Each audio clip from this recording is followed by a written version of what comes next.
The broadcast is now starting. All attendees are in listen-only mode.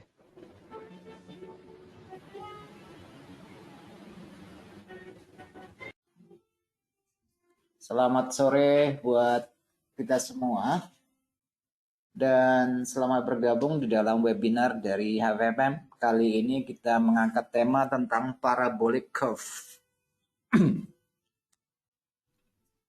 Oke, kita langsung saja ya. Jangan terlalu banyak narasinya. Oke, saya sampaikan disclaimer seperti biasa. Ini adalah bentuk layanan yang kita berikan kepada teman-teman sekalian yang sudah bergabung di HFM untuk memiliki pengetahuan yang lebih tentang perdagangan dan tetap utamakan manajemen resiko supaya keberlangsungan perdagangan kita bisa berlanjut dengan lebih baik. Baik teman-teman, nanti kalau ada gangguan, kehilangan suara seperti kemarin, saya tolong diinformasikan ya.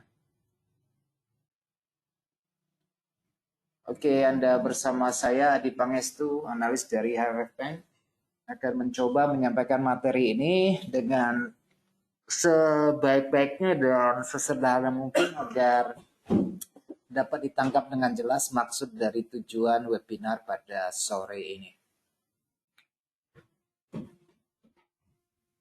Baik teman-teman, parabolic curve ini adalah garis melengkung yang terbentuk dengan mengikuti formasi candle pada saat harga sedang naik atau turun dengan cepat.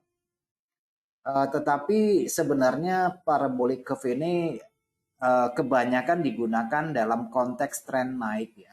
Dan dalam konteks tren turun tuh jarang dipakai. Tetapi apakah bisa dipakai dalam konteks tren turun? Tetap saja bisa ya, karena mengingat yang kita perdagangan ini adalah produk CFD, Contract for Difference, di mana ada transaksi dua arah, kita bisa beli dan kita bisa jual. Jadi di dalam trading yang kita lakukan tentu saja ini bisa kita lakukan. Nah, pola ini sebenarnya adalah formasi klasik yang menandakan pembalikan tren bullish. Ini adalah alat bantu sebenarnya. Jadi biasanya menggunakan lengkungan ya. Jadi ini apakah sama dengan parabolic SAR? Ya mirip-mirip sih sebenarnya. Cuma kalau parabolic SAR itu kan menggunakan titik-titik gitu ya. Sementara ini menggunakan lengkungan. Oke, teman-teman, materinya sangat pendek sekali. Dan kalau teman-teman mendapati pola grafik seperti yang saya gambarkan di layar ini, memiliki beberapa gelombang seperti ini. Oke. Nah, dan ini kenaikannya relatif terjal, maka teman-teman kadang-kadang menggunakan trendline tidak akan berfungsi dengan maksimal gitu ya. Dan itu trendline-nya itu harus direvisi terus-menerus. Tapi kalau menggunakan parabolic curve seperti ini, maka teman-teman akan mendapatkan point entry yang lebih cepat. Oke. Ini untuk menambah pengetahuan kalian ya, terlepas dari teman-teman mau menggunakan atau tidak, itu terserah saja, oke? Supaya kita memiliki wawasan yang lebih luas. Ternyata ada juga jenis alat bantu seperti ini ya. Nah, teman-teman, tools yang tersedia di MT5 atau MT4 tidak ada alat bantu seperti ini. Jadi teman-teman bisa menggunakan di platform yang lain yang menyediakan curve gitu ya, lengkungan seperti ini. Nah, ini banyak sekali terjadi ya teman-teman, pada time frame berapapun itu akan muncul pola-pola yang bergerak dengan kencang. Yang penting seperti yang biasa saya sampaikan bahwa dalam pembentukan tren, harga itu minimal membentuk 2 gelombang naik. Tapi memang idealnya sih 3 gelombang naik, 2 gelombang korektif. Nah, kalau itu yang terjadi, maka kita bisa menggunakan alat bantu ini. Ya, teman-teman, kalau kita tidak memiliki alat bantu ini di dalam MetaTrader 4 atau 5, teman-teman bisa menggunakan setengah lingkaran ya, menggunakan elips itu juga bisa digunakan. Dan itu bisa sangat membantu ya. Ini hanya variasi dari analisa teknis yang barangkali ada sebagian dari teman-teman yang belum mengetahui gitu ya. Kalau biasanya di perdagangan view atau trading view itu ada menyediakan alat ini. Oke, teman-teman, pola kurva parabola umumnya ditemukan di semua pasangan mata uang dan di semua kerangka waktu. Nah, jadi semua time frame itu ada. Jadi secara visual formasi tersebut nampak seperti garis tren melengkung ya. Jadi teman-teman sedikit berimprovisasi lah. Biasanya itu kalau dalam kondisi tren naik mau sekencang apapun pasti ada korektifnya ya. Jadi teman-teman ini saya gambarnya asal aja ya. Jadi teman-teman mendapatkan harga naik, kemudian harga pullback sebagai titik pertama, naik lagi. Kalau terlalu terjal, nggak usah. Ambil yang agak kemiringan sudutnya tidak terlalu ada lengkungannya, bisa dibuat seperti ini ya. Menempatkan pada titik-titik rendahnya. Kalau pakai parabolik nanti kan bolak-balik kan. Parabolik besar itu kan bolak-balik. Jadi teman-teman bisa menggunakan seperti ini. Oke, ambil dari titik-titik pullback-nya supaya kita bisa mendeteksi kapan terjadi breakout pada lengkungan ini. Jadi memang mirip parabola ya. Oke, nah ini cara identifikasinya ya teman-teman. Pertama kita harus tahu bahwa tren yang berlaku itu adalah tren tren bullish. Nah, sekali lagi teman-teman, ini adalah alat bantu untuk tren bullish ya. Tetapi tetap saja bisa dipakai di semua pergerakan tren, kecuali sideways. Kalau sideways ya ampun lah, nggak bisa dipakai. Karena pergerakannya itu merata gitu ya. Jadi hal yang kita lakukan itu harus ada tren bullish, kemudian temukan serangkaian pullback. Biasa setiap gelombang itu ada pullback ya, untuk mendapatkan titik koreksinya.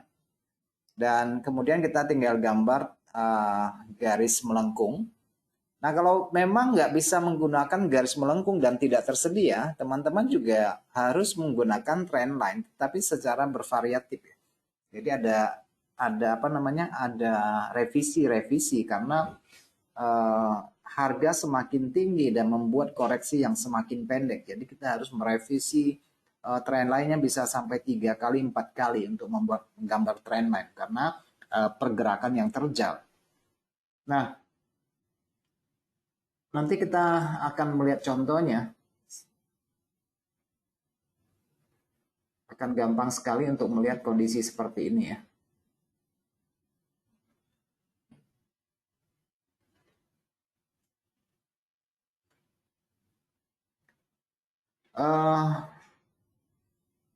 Nanti ada perbedaan yang sangat mendasar antara menggunakan alat bantu ini atau menggunakan trend line, teman-teman. Ini penting banget menurut saya, karena ini merupakan salah satu pola yang jarang sekali diperhatikan orang, dan ini bisa mendeteksi perubahan tren lebih awal. Selama ini kan kita menggunakan support resistance secara horizontal ya. Support resistance secara horizontal juga secara diagonal. Pakai trend line berarti diagonal, pakai trend line secara mendatar horizontal. Dan ini ada hanya sebuah variasi bahwa kita bisa mendeteksi selain daripada dua alat bantu yang kita gunakan, trend line dan garis horizontal, kita juga bisa menggunakan busur seperti ini, yang garis busur ya, melengkung seperti ini. Jadi akan membantu kita.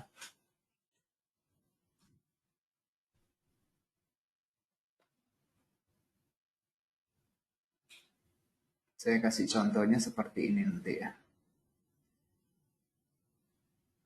Ini saya kasih teorinya aja. Nanti kita langsung ke MetaTrader supaya teman-teman akan menangkap dari maksud yang ingin saya sampaikan.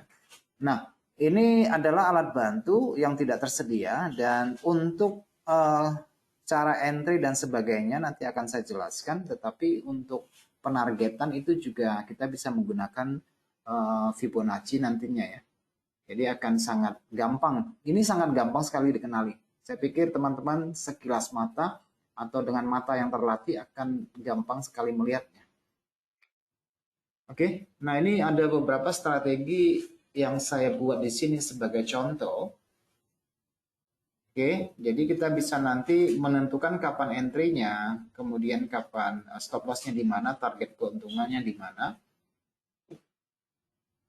Cuma agak hati-hati ya teman kalau dalam proses tren naik tanpa kita ketahui bahwa itu sebagai gelombang naik terakhir, mungkin kita bisa terkecoh menggunakan alat ini ya. Misalnya kalau kita entry sell tetapi dalam konteks baru 2 gelombang naik, biasanya akan terkecoh dan kena stop loss di situ.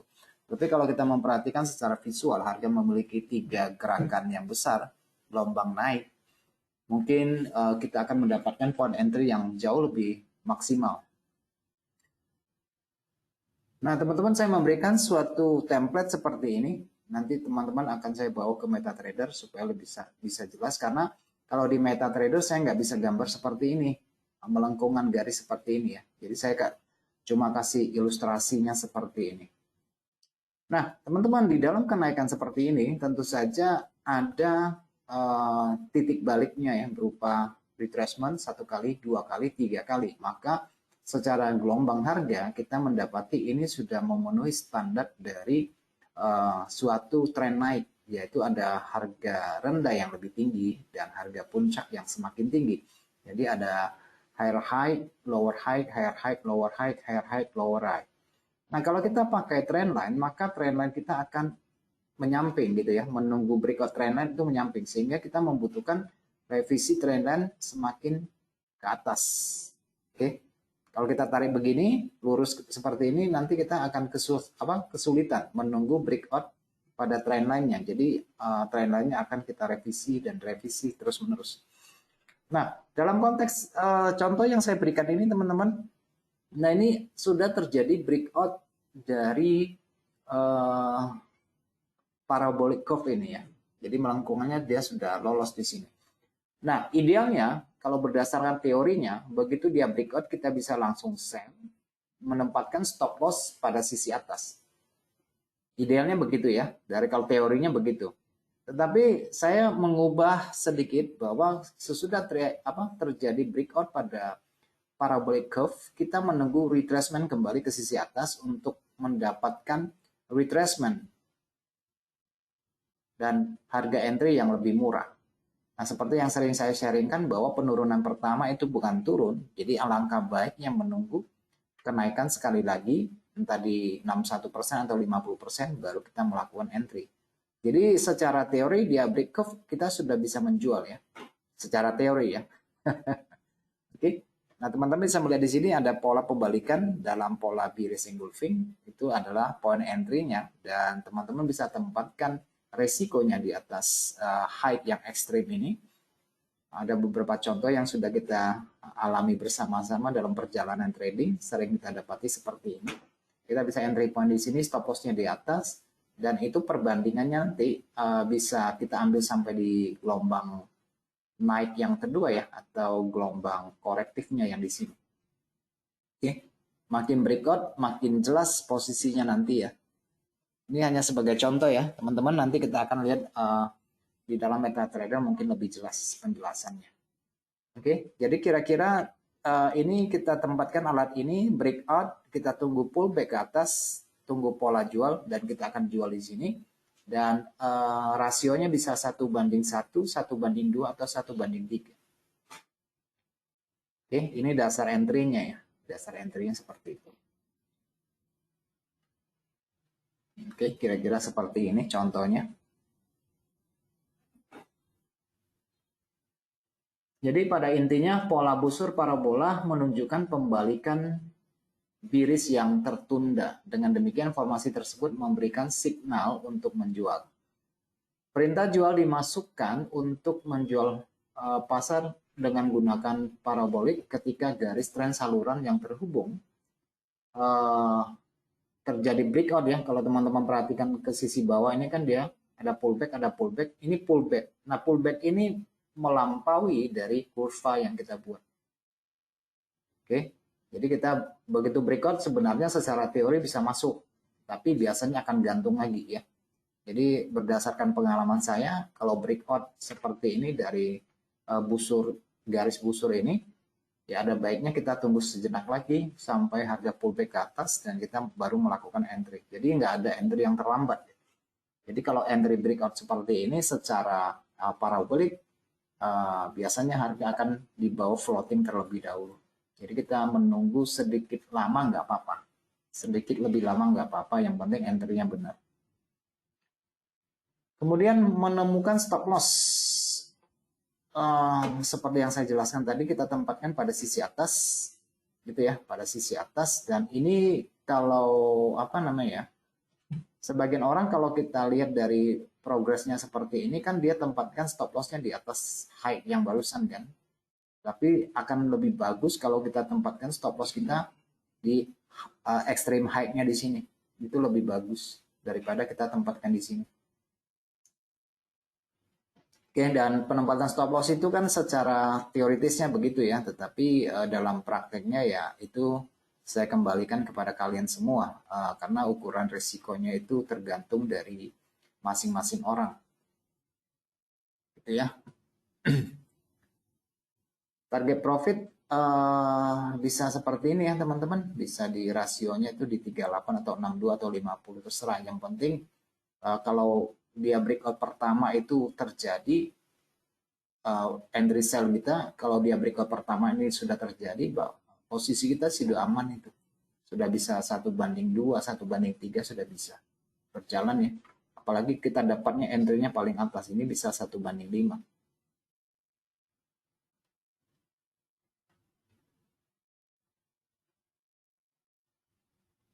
Nah, ini pro dan kontranya ya teman-teman. Pro dan kontranya seperti ini. Parabolic curve ini terjadi pada semua time frame di dalam apa namanya? Di dalam semua produk finansial, forex dan saham, indeks dan sebagainya. Ini gampang sekali untuk diidentifikasi. Target keuntungannya itu 1:1 ke atas lah, tetapi nggak sampai 1:5 lah ya. Antara 1:1 sampai 1:3 itu sudah worth it sekali. Tetapi kalau kita dapatnya pada periode yang besar, wah itu mantep loh.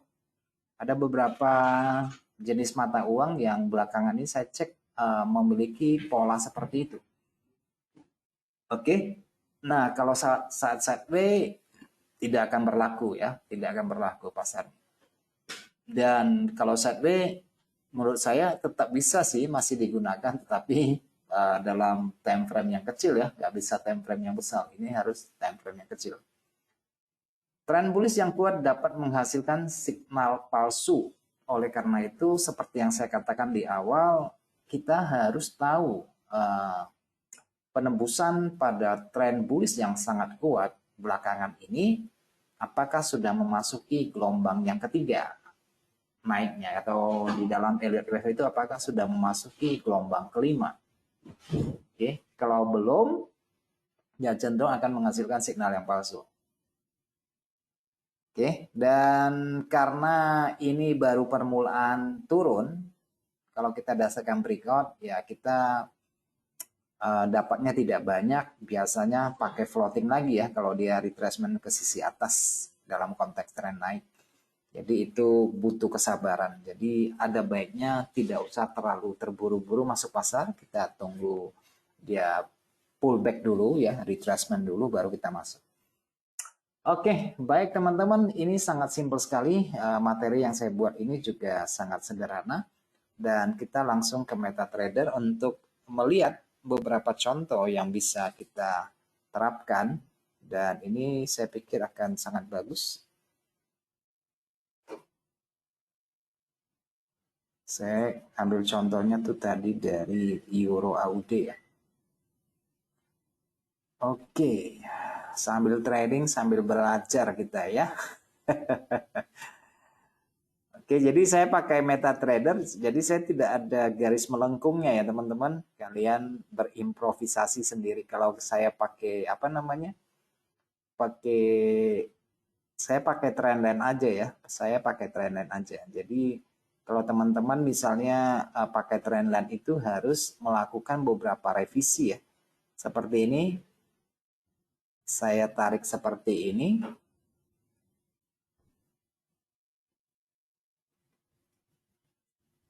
Oke. Nah, kalau kita pakai trendline kan tegak lurus dan kaku ya, seperti ini. Kalau kita pakai curve itu kan agak bulat ya. Jadi yang dimaksud itu adalah kita harus memahami gelombang dasarnya dulu ya, gelombang trend naiknya dulu. Apakah sudah mencapai beberapa level? Kalau memang levelnya berjalan ya kita akan nyaman ya. Biasanya itu dalam bentuk tangga seperti ini kan. Nah, ini apa pullbacknya kan. Ini naiknya bentuk harga yang lebih tinggi. Ini sudah masuki gelombang kedua naik. Ini korektifnya. Nah kalau kita pakai trendline itu kan harus kita revisi kan trendline-nya. Kita revisi trendline-nya ke low baru di sini. Oke, pakai low yang baru. Dan ini gelombang yang kedua. Ya, yang terakhir ya, yang terakhir. Dan ini pullback-nya. Oke, nah kalau kita pakai yang bulat-bulat tadi, lebih cepat untuk mendapatkan kemungkinan entry-nya waktu di sini. Jadi kalau kita gunakan trendline, jadi dia bentuknya kaku seperti ini kan. Jadi kalau kita dasarkan pada curve tadi, mungkin kita akan mendapat entry-nya jauh lebih cepat ketika terjadi breakout di sini. Dan tentu saja ini tidak bisa lepas dari yang namanya pemahaman terhadap price action ya teman-teman. Ini kan saya nggak bisa bikin bulat seperti ini ya. Dan saya juga nggak bisa pakai platform yang lain untuk tunjukkan kepada kalian menggunakan bulatan seperti itu. Karena itu jelas dilarang karena uh, gudangnya beda ya. Ini gudangnya beda. Jadi saya nggak bisa pakai aplikasi yang biasa saya gunakan. Jadi mau tidak mau saya tunjukkan di MetaTrader 5. Saya nggak bisa menggunakan platform yang lain. Kalau di Telegram sih oke lah ya. Tetapi karena ini adalah ofisialnya untuk webinar, saya nggak bisa menggunakan platform itu. Jadi harap maklum ya. Tapi nanti di lain waktu di sesi yang free bukan webinar saya akan tunjukkan penggunaannya di platform yang lain. Nah untuk saat ini, jadi ini kalau kita menggunakan trendline itu kita harus revisi terus menerus. Oke, harus kemungkinan besar ya. Ini hanya taksiran saya dari gelombang seperti ini. Kalau teman-teman buat bulatan atau ya saya coba-coba bisa nggak sih pakai elips ini, kalau bisa kira-kira begini ya nanti ya. Jadi ada bulatannya seperti ini ya. Kayak begitu. Kita ambil apa? Telurnya kita bagi setengah aja deh. Oke, kita telurnya bagi setengah aja ya. Kira-kira separuhnya, kira agak-agak bulat dikit lah ya. Agak-agak bulat dikit. Nah, sebenarnya waktu dia break di sini, anggap saja ya, anggap aja kita pakai curve-nya seperti ini. 1 2 bulat di sini. Kita sudah bisa entry lebih awal di sini ya. Hilang. Nah, kira-kira di sini ya dia pecahnya ya. Nah, kira-kira di sini pecahnya. Ini kelihatan nggak MetaTrader-nya kawan-kawan? Kelihatan nggak? Saya khawatirnya nggak kelihatan. Kelihatan ya? Oke. Nah, kalau kita tunggu trendline, breaknya tuh agak lamban. Tapi kalau kita pakai curve itu atau busur ini, breakout-nya lebih cepat dan kita bisa entry breakout-nya lebih cepat. Tapi kalau untuk entry trendnya, kita harus tunggu pullback seperti ini nantinya. Oke, jadi kira-kira tariknya nanti jatuhnya kurang lebih di sekitar 62, kita sudah bisa entry sell ya, menunggu pullbacknya ke sisi atas. Kita sudah bisa masuk di sini di 61.8 ya. Nah, itu mungkin posisi yang bisa kita tahan. Nah, pada time frame yang kecil teman-teman juga bisa lihat di sini. Kelihatan nggak nih? Satu, kelihatan ya? Satu untuk retracement ya, dua. Ini saya tunjukkan di Euro AUD di daily ya. Di Euro AUD daily. Nah, ini sudah 5 kali ya. 5 gelombang. 1, 2, 3, 4 atau 3 gelombang naik. Nah, pada ini terjadi pada pullback dan di time frame kecil teman-teman bisa buat seperti itu ya. Bisa buat lingkaran seperti ini lagi. Ini cuma kurang maksimal karena saya pakai lingkaran ini. Oke, kurang maksimal. Bulatnya kurang ya, bulat telurnya kurang. Agak kurang nih bulat telurnya, agak susah. Agak susah bikinnya. Nah, kira-kira gini lah ya. Nah, kira-kira gini lah. Ini saya bukanya di 8 jam nih.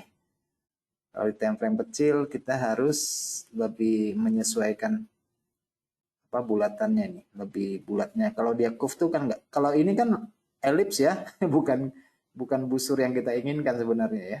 Ini agak elips ya. Ini agak elips. Ini Euro AUD. Kalau kita pakai trendline kan kekar seperti ini kan. Dan sebenarnya waktu dia potong ini kalau kita gunakan curve lebih bagus, itu sudah bisa entry kita.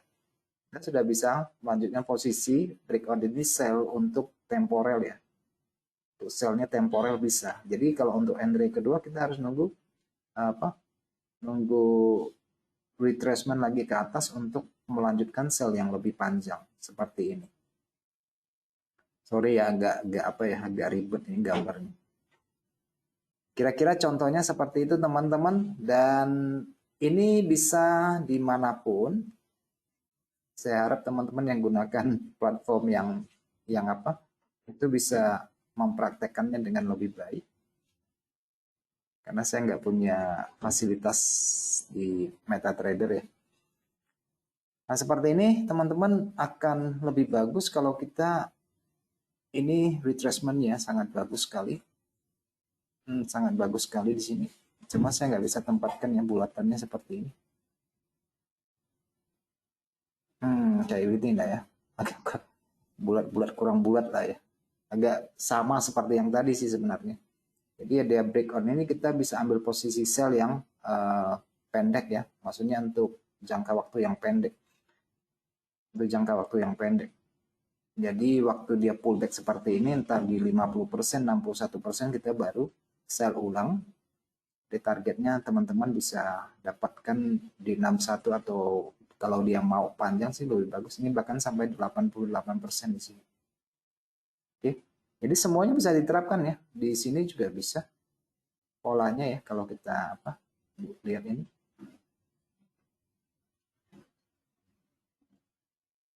Nah, seperti ini ya. Ambil yang pendek ini juga boleh ya. Ambil yang pendek ini juga boleh. Nah, yang ini juga boleh. Ya karena dia ada gelombang naiknya. Waktu dia breakout di sini udah tahu entry-nya ya. Ini hanya mempermudah cara trading kita kalau misalnya, karena menurut saya ini sangat simpel sekali, dan ini saya buka 1 jam dia juga ada. Kalau kita pakai trendline kan kaku ya. Pakai trendline kan kaku ya. Ada 1, 2 waktu kalau kita buat bulatan kan sudah breakout di sini kurang lebih kan. Curve-nya sudah breakout di sini. Jadi lebih cepat. Entry-nya tuh lebih cepat. Kalau di ini di 1 jam ya, kalau 15 menit juga apakah bisa dipakai? Tetap bisa ya teman-teman. Tetap bisa di 15 menit tetap bisa kita gunakan. Oke, untuk yang pendek-pendek ini masih bisa ya teman-teman. Yang penting kita dapat bulatannya, lengkungannya ya. Kalau kita pakai trendline kan begini jadinya. Kalau kita buat bulatan sudah pecahnya di sini. Jadi kita harus revisi, kalau trendline harus revisi seperti ini, agak repot memang. Oke, agak repot.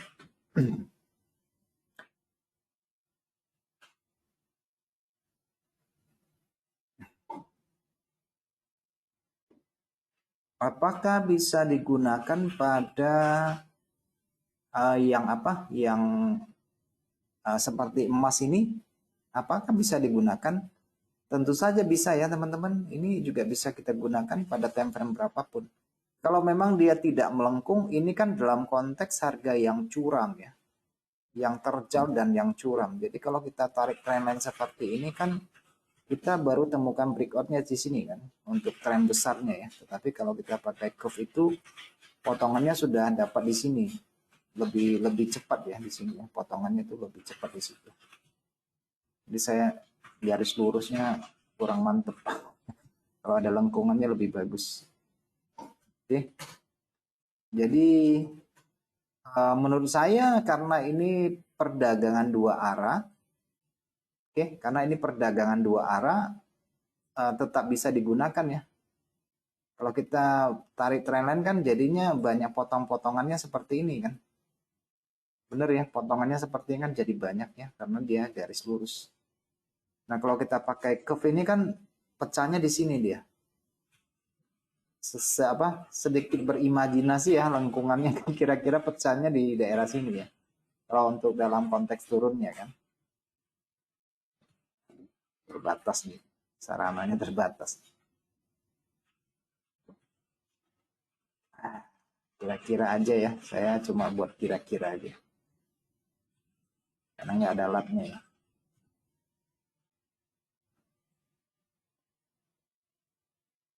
Kayak begini ya.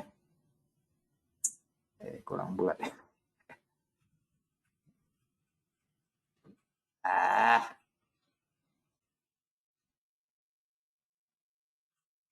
Kayak beginilah pecahnya. Tapi ini kurang bagus ya. Kalau ada yang lebih bagus, teman-teman pakai aja deh. Untuk sekedar melihat apakah yang saya sampaikan ini bisa dipraktekkan atau tidak. Ini dalam bentuk time frame daily ya. Kalau kita lihat di 4 jam mungkin lebih cepat lagi ya. Nah, ini belum ada retracement teman-teman. Ini baru satu gelombang lurus. Satu gelombang lurus ini kan bisa dilihat ini ya. 1, 2, 3. Oke. tiga parameter dan ini lurus tegak berdiri seperti ini. Oke, tegak berdiri. Tetapi apakah bisa menggunakan parabolik? Menurut saya bisa ya. Menurut saya bisa karena dia punya kemiringan. Oke, dari tarik sini, tarik sini, dapat retracementnya bisa seperti yang saya sampaikan kemarin. Kalian harus waspada untuk menunggu potensi jual kira-kira di leher sebelah sini ya. Di bahu sebelah sini. Nah, kalau untuk emas ini untuk saat ini emas ini kalau teman-teman gunakan parabolic curve ini dia lurus ke atas nih ya miringnya. Coba di apa di platform yang lain coba ditarik nanti ya atau yang di sini ya. Ini kan 1, 2, 3 kan jadi bisa tarik melengkungnya nanti seperti apa nanti ya. Saya nggak bisa soalnya saya pakai platform ini. Teman-teman coba deh nanti deh. Oke, yang pakai platform yang lain boleh coba. Oke, jadi kalau kita gunakan perbedaannya dengan trendline, ini tentu saja akan lebih cepat dan pakai trendline itu akan memasuki posisi entry yang lebih lambat. Tapi menurut saya kalau sepanjang kita memahami cara pakai dari trendline, menurut saya sih sebenarnya nggak masalah sih ya. Cuma memang lurus dan kaku aja sih. Lurus dan kaku aja. Baik, teman-teman ada yang mau ditanyakan mengenai hal ini? Nanti kalian lihat di platform inisial T sama V ya di situ ya, ada tersedia di sana. Boleh ya, lihat di sana, lebih gampang nanti. Karena saya nggak ada di sini jadi agak susah. Oke, teman-teman, mengenai materi tentang parabolik sudah selesai. Selebihnya kalau ada yang mau ditanyakan silakan.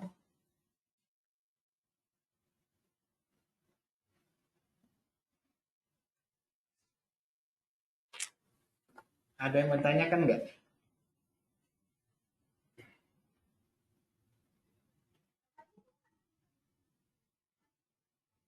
Saya bawa materinya pendek-pendek aja sih supaya nggak kelamaan.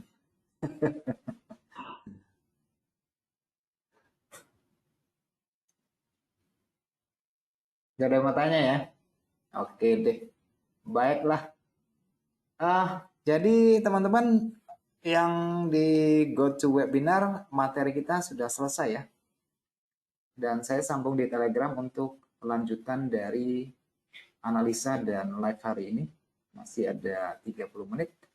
Jadi teman-teman yang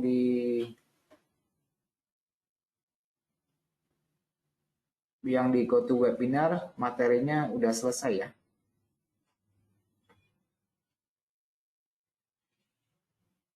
Oke, kita sampai jumpa nanti di materi hari Jumat untuk yang di GoToWebinar. Nah, sekarang kan kita lanjutkan di Telegram ya.